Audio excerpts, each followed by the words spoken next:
Welcome to Telltale Books Video. I'm Greg, and I'm here to continue my Harlan Ellison series with the next in my Ellison series on my bibliography. This is number 34. The story is No Fourth Commandment. It was published in December of 1956 in a magazine called Murder, which I do not have a copy of. I do not know of any way of obtaining a copy of that. I have the story in Gentleman Junkie and Other Stories of the Hung Up Generation. A very nice ace paperback with a beautiful Barclay Shaw cover. In The Fourth Commandment, it's a very short story, and it's also been published under an alternate title of Wandering Killer. And in this story, you have a young boy who says he wants to kill his father. And then the story, the narrator of the story befriends this young boy. They're working as like sharecroppers. He befriends the boy and tries to learn more about why this boy wants to kill his father.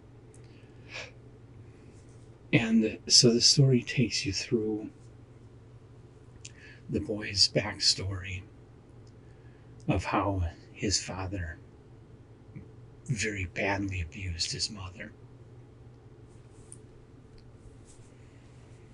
I'm going to stop the synopsis there because there's an interesting twist at the end of the story. The story is kind of a character portrait of this young boy who has been driven insane by his desire to find his father and murder him.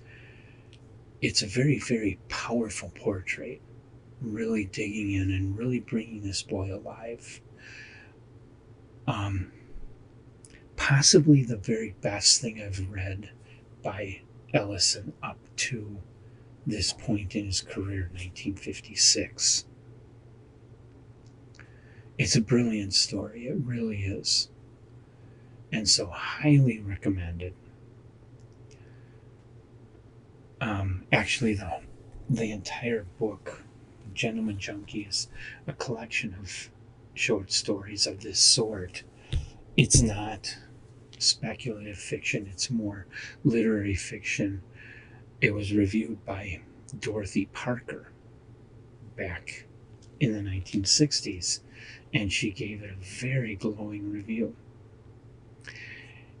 And if the rest of the stories in the book are like No Fourth Commandment, I can see why.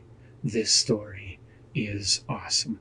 This is one of the reasons I've been doing this series on Harlan Ellison, in the hopes of helping maybe a little bit to restore his reputation as one of the great American authors. He, for all of his sins, his stories were great. He was an amazing writer, and he deserves to be preserved and deserves to be a lot more widely read, a lot more widely accepted into the canon of American literature. He was more than just a science fiction writer, more than just a horror writer. He wrote a lot of other stuff that is every bit as good as I Have No Mouth and I Must Scream. He's worth digging into and reading more of his fiction. He had some stories that were not so good, and I think I've covered a couple of those already on this journey.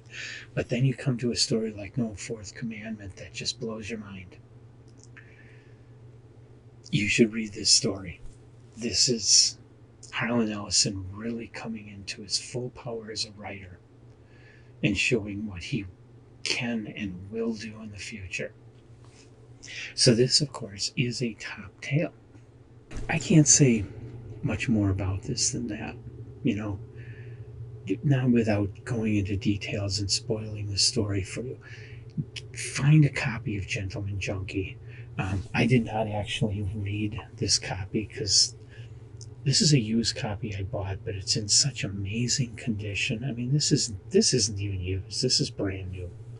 Somebody bought this and never read it, and then gave it to the used bookstore I bought it from, and it is pristine. So no, I'm not going to read from this book. I do have Gentleman Junkie as an ebook, and it is still available as an ebook. You can get the ebook and read it. Otherwise, it's not currently in print. It should be brought back into print because, for all the other stuff that's being published by Harlan Ellison right now, so far, and I'm basing this on just this one story, but so far this is really one of his very best books and should be brought back into print. It really should, in my opinion. So, have you ever read No Fourth Commandment? If so, leave your comments in the comment section of this video. I'd like to hear what you think of No Fourth Commandment. Just don't spoil it. It's got a really good ending. And otherwise, hit the like button, hit the subscribe button, come on back. I'm going to be doing more Ellison. I'm probably going to be slowing down on Ellison a little bit, but there will be more to come and lots of other stuff. Come back for our Weird Tales. Come back for my series on Francis Stevens, which I'm going to start and really ramp up over the next couple of months. And Emily and I are reading House of Leaves. That's coming up. And we've already read The Drowned World. We just got to shoot our video and put that up. Lots of good stuff coming. Come back and join us.